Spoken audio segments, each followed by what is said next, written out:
Morning. My name is Kayla, and I am going to be talking to you a little bit about fear and anxiety.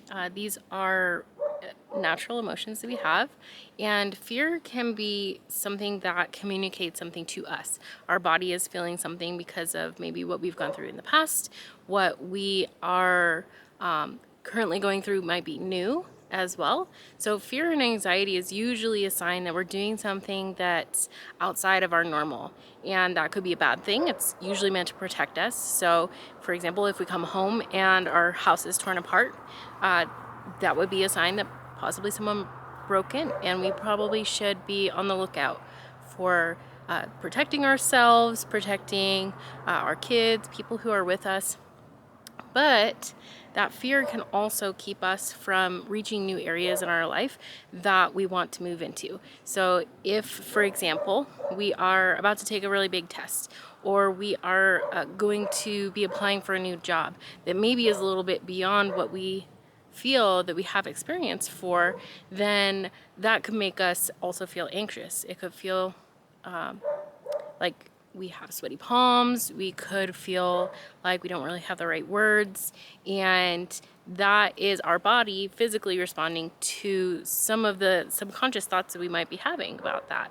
And when we can teach ourselves how to listen to that feeling and kind of think about what might be causing that a little bit deeper, we can learn how to train ourselves to push past that. So we can keep going. We can take that big test. We can do those things that are just beyond where we currently are within our comfort zone that will help us move into areas of our life that maybe we didn't think we could, whether that be pursuing the career you want, whether that be moving into a different financial state, maybe that is getting out of debt for you. But we can learn to master those fears by helping ourselves remember why we're feeling that. If it is something that is outside of our comfort zone, then we can start to consider, okay, well, for me, when I was in high school, one of my biggest fears was talking to people, not knowing what to say.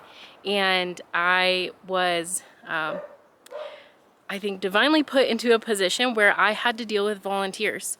I worked in a kitchen in a nonprofit, and those volunteers would come in, and sometimes the head chef wouldn't be there that day. So I was responsible for not only in welcoming them, introducing them to other staff members, teaching them how to cook, but also making sure that the kitchen wasn't completely silent the whole day. And so I had to learn how me being selfish and shyness can be a form of selfishness because you're afraid that you're gonna make a mistake in front of people, and pushing past that for me helped me be able to get to know a lot more people, learn from people who were older than me that were volunteering at this organization. Why did they volunteer here? What was it about their passion in life that brought them to help us at our organization? And that really helped me learn and become more confident. So later on, I was able to do public speaking. I've spoken in front of groups of hundreds of people, and that helped build my confidence, being able to speak with people one-on-one. So when I did speak with hundreds of people, it was not so intimidating.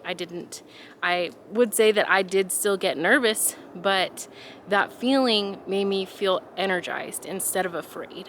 And so we can kind of try to do a few things in order to help ourselves remember what that feeling might be telling us, whether that is something that we're preparing for that's a little bit beyond where we are right now, so maybe it's a little uncomfortable, or whether that is anxiety about finances and worry about something that really is not within our control.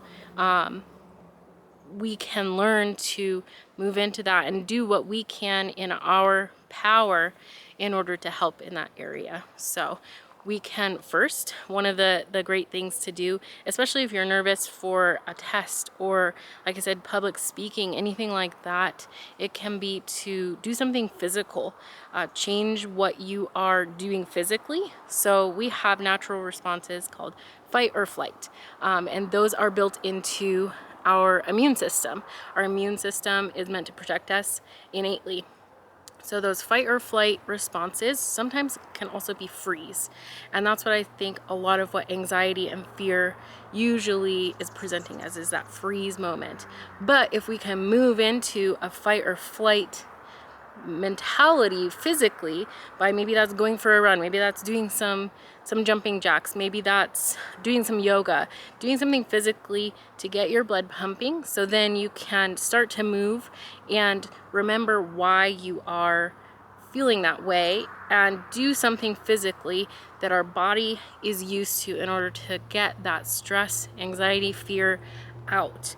If we saw a snake, we would probably run, and that would have helped to balance some of those hormones that we feel when we are fearful or we are afraid and anxious. And if we aren't doing that part of kind of a little loop in our body, then we might be missing out on some of those benefits. So get moving, and after that, start to rethink about what your fears or anxieties really are about. Are they about provision? Are they about reaching something that you don't feel capable of right now?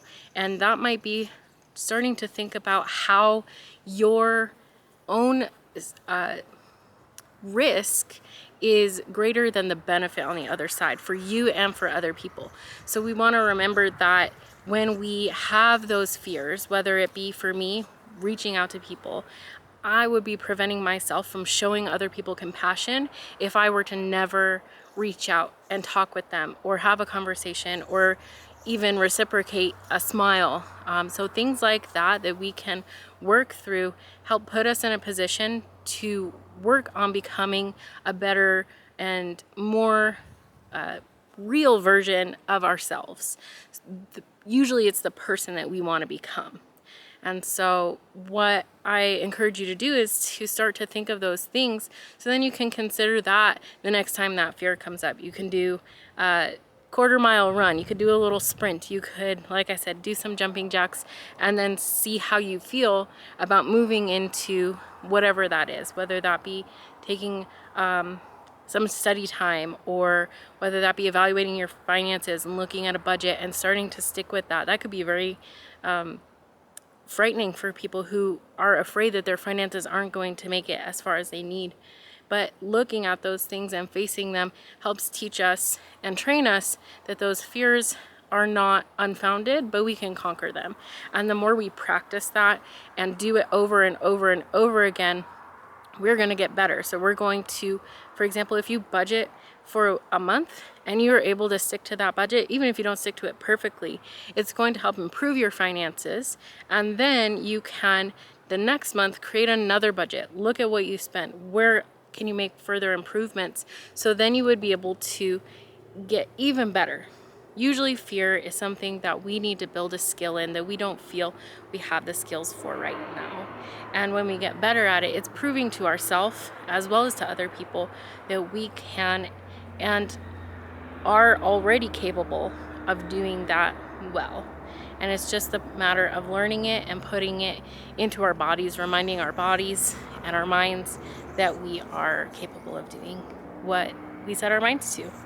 So I hope that you might consider some of these techniques to help you, and I'd love to hear what some of the areas you might be facing fear in. What are you struggling with? And we can mutually help support each other in that. Thank you for joining me, and I look forward to talking with you all soon.